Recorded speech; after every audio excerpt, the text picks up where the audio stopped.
Are you worried your Social Security check won't stretch far enough? Maybe you're feeling like you're constantly choosing between necessities and watching your retirement dreams slip away. Well, today we're tackling the crucial challenge head on, and I'm going to share 7 powerful strategies that will help you maximize every dollar from your Social Security check. Today's a show you don't want to miss. Welcome to another episode of the Ask Ralph Show. I'm your host, Ralph, and I am thrilled you're joining me today. Thanks for taking a little time and coming by as we work to master your finances from that Christian perspective. Now, if you missed yesterday's show, I talked all about navigating inflation while working to maintain generosity. We explored some practical ways to keep your giving spirit alive even when prices are soaring. So I'm going to encourage, if you missed it, go check it out. Today's listener question comes to us from James, and James is from Ohio, and this is what James writes. Dear Ralph, I'm writing to you with tears in my eyes. Last night I sat at my kitchen table staring at bills I can't pay, even after receiving my Social Security check. My wife Mary and I have worked hard our entire lives, but now we're forced to choose between buying her blood pressure medicine or paying our heating bill. We've already cut out everything we can think of. No more coffee dates, no visits to see the grandkids 3 states away, and we've even started unplugging appliances to save on electricity. The shame of having to ask our adult children for help is crushing my spirit. I never imagined retirement would look like this. Some nights I lie awake, and I wonder if we'll have to sell our home of 30 years just to survive. How can we possibly stretch this small Social Security check to maintain any quality of life? I feel like I've failed my wife and failed as a provider. With desperation, he writes. Again, this is James from Ohio. James, man, I feel you today. And it's a struggle that I see many people facing. I have many clients that are relying on Social Security. And I'm thinking about what you're saying, and it resonates with me that you're combining this financial hardship and on top of that, this level of emotional distress. And I know it's really a test of your faith. I hear you saying that as well. And this show is all about being dedicated to helping working class people during their financial journeys and help them master those finances while growing their faith. And your mission, your situation is actually the core mission of the show. So, James, I've got some real strong answers for you today. You know, James, when I was thinking about your question, what you're really saying is, Ralph, how can I make the most of my financial resources, especially when I'm on this fixed income of Social Security? And I found a profound scripture that teaches us about wise stewardship and careful planning. And it comes to us from the book of Proverbs, chapter 3, verses 5 and 6. And it says this, Trust in the Lord with all your heart, and lean not on your own understanding. In all your ways submit to him, and he will make your path straight. And if you think about it, James, this is a very relevant Bible verse. Because think about it, managing Social Security involves 2 aspects. There's practical financial wisdom. You've got to pay your bills. Like you said, you're making that decision to either pay for heating or your wife's medication. And you're also seeking out that spiritual guidance, which is exactly what this Bible verse talks about. And what the Bible verse is telling us is this biblical approach to financial planning. The key components that are trusting in God, making informed decisions, and balancing faith with careful planning. And that's exactly what we're going to cover on today's show. Well, let me tell you a story about a client I had a few years back, and her name was Martha. Her name was Martha Johnson, actually. Now, again, that's not her real name. I don't use real names on this show. And Martha was a 68-year-old widow. She had just lost her husband. And the reality started to sink in for her. She was living on a Social Security check monthly of $1,643. And all of a sudden, she had lost her husband. She's overwhelmed by these financial responsibilities. It was tough on her, and she was a tax client of mine. I knew her husband. She came in to see me the following tax year, and she's laying it all out for me. And this was a really difficult one because for her husband always handled the finances. He just took care of it. So this was new to her. She's dealing with the loss of her husband and the emotions of that. She's now got this economic reality of $1,643 a month on Social Security. And now she's got to handle all these finances on her own, and she was overwhelmed. And when I looked at her situation, here's the problem. She had fixed expenses. Her mortgage was $800 a month. Her utilities were $250 a month. She had mounting medical bills because she was no spring chicken either. And all of a sudden, her car needed repairs. And because of this lack of income, she had significant social isolation. She wasn't able to go do things with her friends. I think she told me she used to go to the senior center, but she just couldn't even afford to go there because her car was having issues. And the thought of the gas and all that to get there just didn't work for her. So she came in, she sat down with me, and we did what I call the initial assessment. I wanted to do a black and white, here's where things are without any emotion. She brought me in this big stack of stuff, and we laid it out on my desk. And to be honest with you, most of the stuff wasn't even open. She had bill after bill, just unopened bill. She had overdraft notices from the bank. And this was an emotional time because literally we just sat there together and we just opened these things up. And I asked her, I said, hey, I know you've got some kids. Have you shared this with them? And she goes, Ralph, I don't want to burden them. I can never share this with them. So she had hidden these struggles from her family. And I could see emotionally, financially, she was overwhelmed. So we did that initial assessment, and then we moved on to the next step and said, well, what can we do here? What are some things that I can help her do? So one of the things we did was we looked at her income and expense information. On the income side, she didn't have a whole lot going on. She did have a small pension from her husband, and she had that $1,643 Social Security. But what I did notice is she was paying $283 in different monthly subscriptions for this and that. And I said, listen, one of the things you might need to consider is cutting out some of those unused premium services and those subscriptions. So we did that. We said, okay, here's the things that I can live with, and here's the things I can live without. She cut that. So that saved her $283 right there. And then I said to her, wait a second, Martha. I said, you said your husband passed away, but you never went back to Social Security for those, what they call the unclaimed survivor benefits. So she went back, and here's a beautiful part to this story. They are now giving her an additional $400 a month. So that's $1,643 now jumps to $2,000 plus. And you talk about a lifesaver. That was huge for her. So you might be asking, Ralph, what solutions did you implement? Well, like I said, we did an expense audit, and we eliminated all of those unused services. We found that she was paying for this subscription and that subscription. We said, hey, are there other ways you can do this? So now she's sharing different streaming services with her kids. She also liked to go to the coffee shop, meet up with friends. So we replaced this with what we called the home-based coffee gatherings. And she would have it at her house so that she could make the coffee there. And it was a great deal less expensive. And one of the things that Martha said to me is she goes, Ralph, one of the things I also could do, she goes, I make this stellar banana bread. She goes, everybody loves it. And they're always asking me to make it for parties and all that kind of stuff. And I said, Martha, I said, why don't you think about selling that banana bread to people at your church or to people in your community? So guess what Martha did? She started her own banana bread company. And she told me not too long ago that she's now making $300 a month in extra income. And like I said, we filed for those additional Social Security benefits, which gave her more income. So if you're doing the math, we eliminated $283. We added $400 in survivor benefits. We added another $300 a month in selling banana bread, which she's fantastic. And at the same time, here's the other things we did. I helped Martha build a $1,000 emergency fund. Now, she didn't do it overnight. It took 6 months to get there. But now she's got that $1,000 in a savings account that if something happens, she needs that car repair or some home repair, she's got $1,000 set aside to do it. So she's achieved what I call financial stability. And she also, here's a great part of this whole story. She was able to help her grandchildren. And she took a new role at her church. She's teaching financial stewardship to others. So she's given back what she's learned.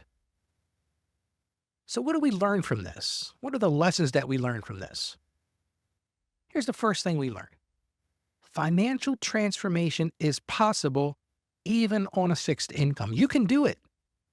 You can do it. There is hope for you. We also learned the importance of expense auditing. That's the first thing I did. I sat down with her and we looked at the real numbers. It was not emotional. It was factual. Here's where your money's going. I had her bring in her bank statements. I had her bring in her credit card statements. And we looked at every single item. And that's where we found those unused subscriptions. Another lesson we learned was that value of creating additional income streams. Think about it. That $300 a month in extra income is huge for her. That $300 a month meant helping out her grandkids. It meant helping to build that emergency fund. And the big thing we learned was the power of community support and this faith-based approach because, like I said, this is what was important to Martha. She reached out. She sold her banana bread. She talked to people at church. She even started that financial stewardship program. And here's the thing I want to tell you. I've helped many people, just like Martha. And I know you believe that your circumstances and your story are different. But here's what I'm going to tell you. It's all money. And you can do this as well. Just like Martha, I believe in you. And I've helped many people do this. So let's get on to those 7 powerful ways that I can help you maximize your Social Security check. And we draw these right from Martha's Inspiring Transformation. So number 1, this is the key. Create a strategic budget blueprint. It's the first thing when I work with any client, I tell them to do. For the next 30 days, I want you to write down every single penny that you spend. It's not about judgment. It's just facts. Write it down. $20 at the coffee shop, $15 for a pizza, whatever your life looks like. Write it down. And you don't have to get complicated with this. You can use a simple notebook. If you like apps, go to get a budgeting app and then monitor those spending patterns.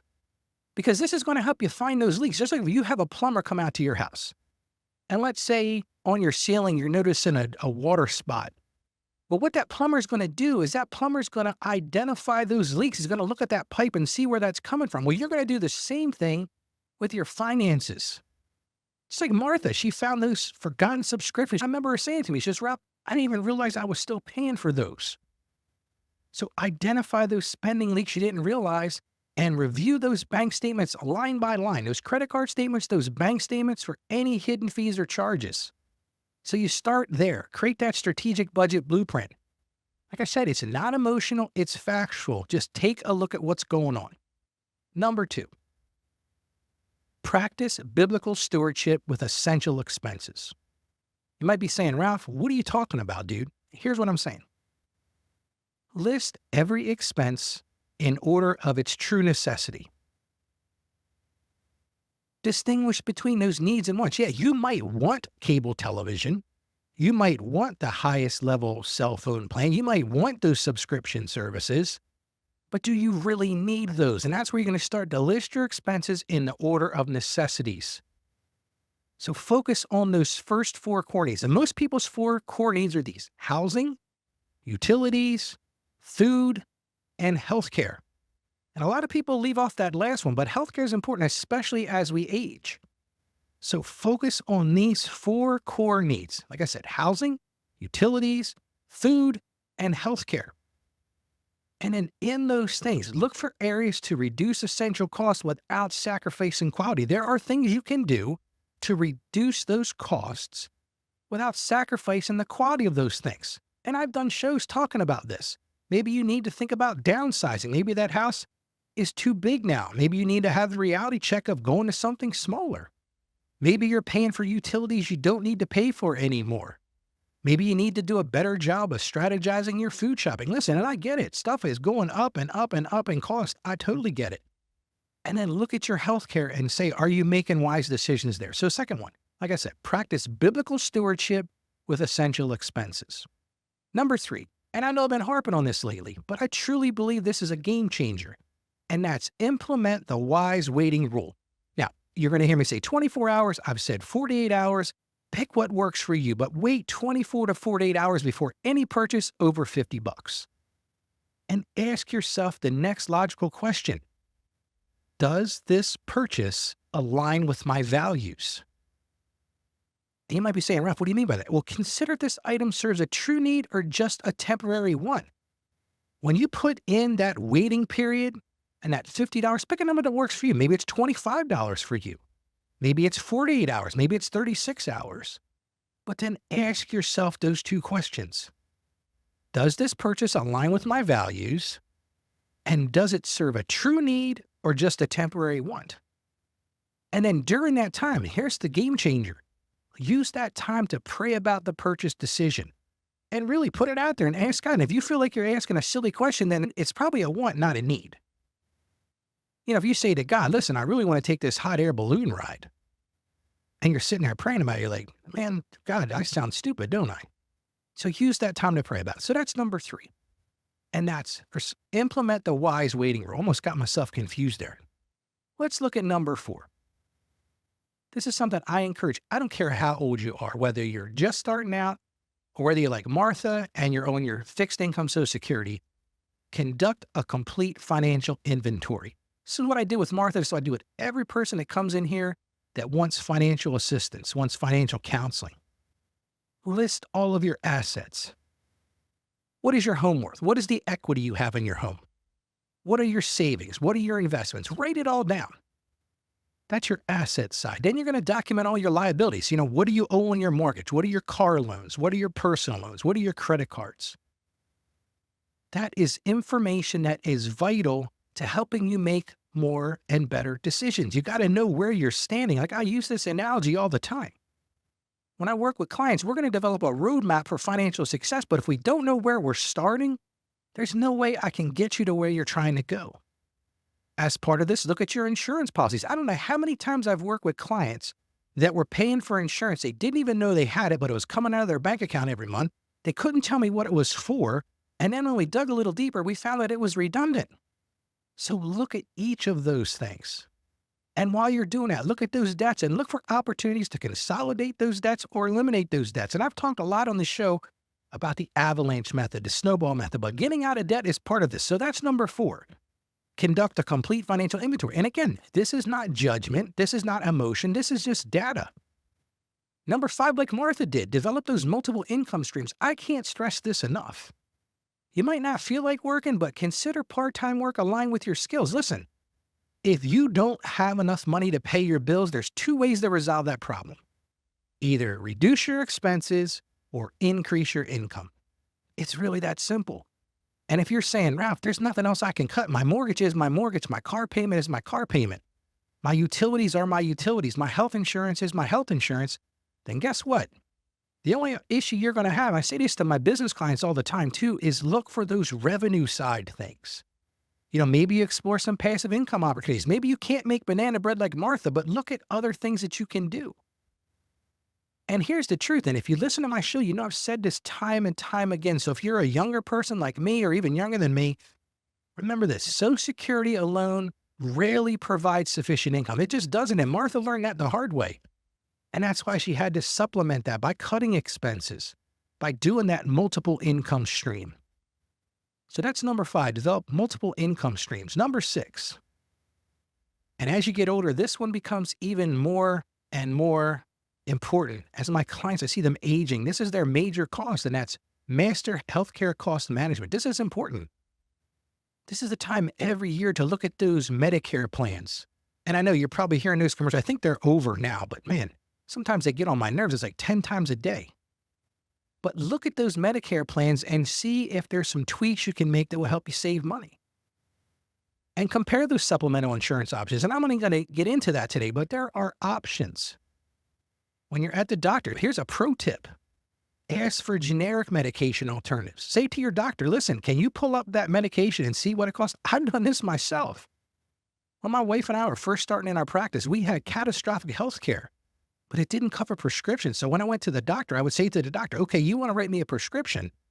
Let's take a look and see how much that costs. And I got all kinds of apps. And we looked at, okay, well, this medicine does this, and it's this much, and this medicine does the same thing. It costs this much. Hey, let's go generic. And that's where you can build those relationships with healthcare providers to discuss those costs openly. So I'm going to tell you a crazy story. Listen to this one. I remember I'm a type 2 diabetic, and I was at the pharmacy. Actually, I'm going to tell you that the truth is this. The doctor sent over a new prescription, and the pharmacist actually called me. And they said, Ralph, they said, listen, we're getting ready to fill this prescription for you. I think it was an injectable or something like that for diabetes. And they said, but we want to tell you this injection's $900. And I said, wow, that's expensive. And at the time we actually had, medical insurance, and we had some level of prescription coverage, but it wasn't fantastic like most insurance. And I said, okay, well, what can we do? And they said, well, do you have the Good RX app? And I said, no, I don't even know what that is. They said, well, you download that on your phone and then call me back. So I downloaded this Good RX app and I figured it wasn't complicated.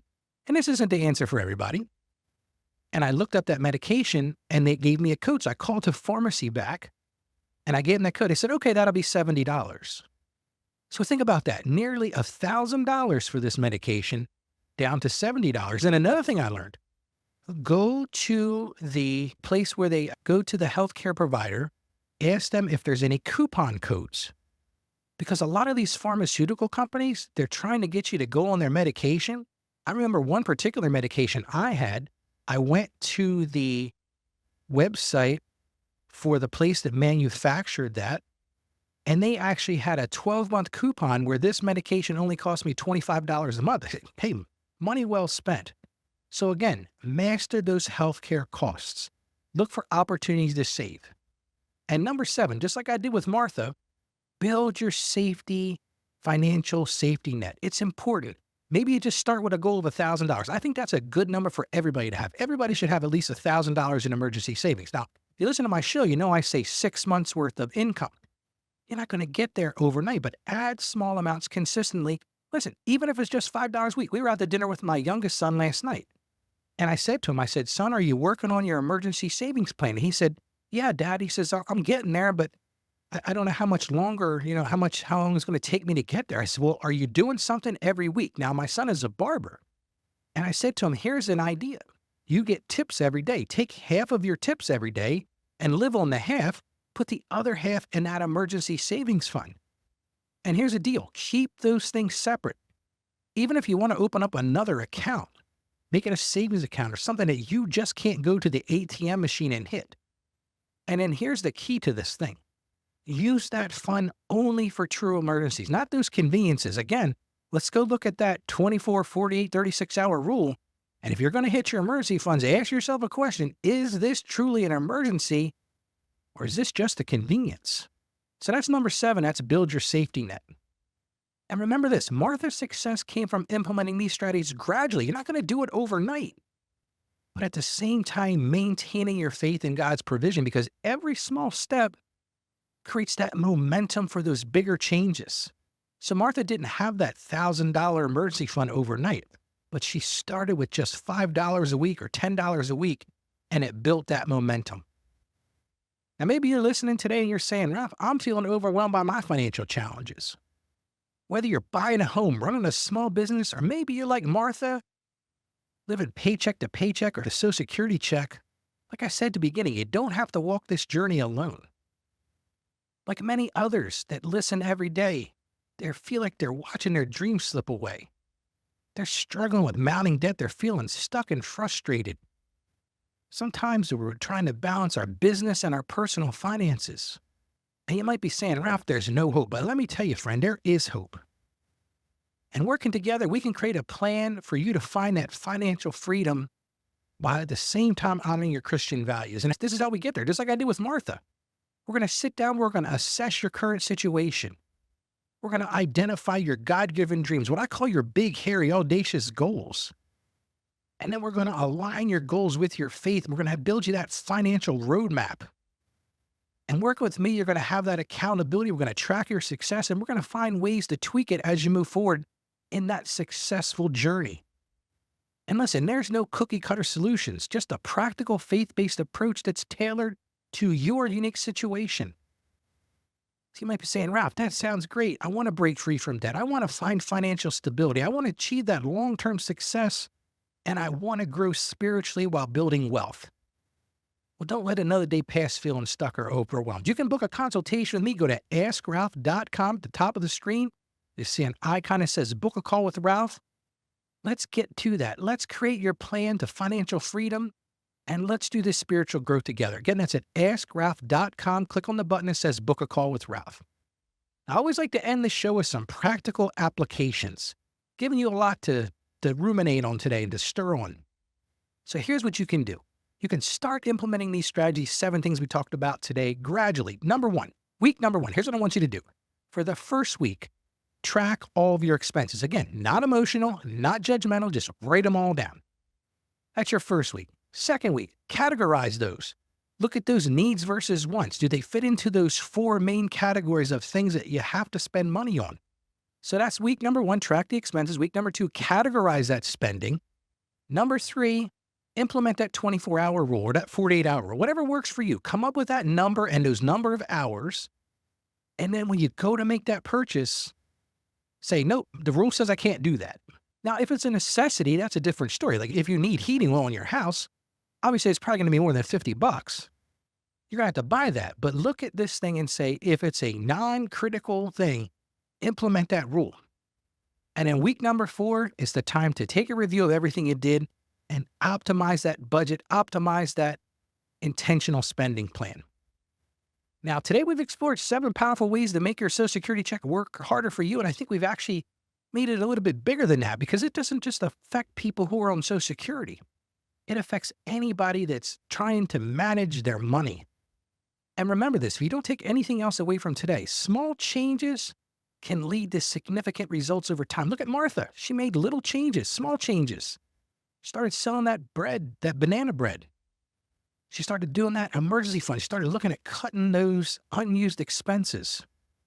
Now, in tomorrow's show, I'm going to discuss how to negotiate the best deal when buying a used car. It's a question I got from a listener, so make sure you tune in for that valuable information. Now, remember, my passion today and every day as I do this show is to help you achieve financial success. That's what I want to see you do. I want to see you live out your dreams. I want to see you grow in your faith. And I know together, working together, we can master your finances from a Christian perspective. So as I always end this show, stay financially savvy and God bless you abundantly.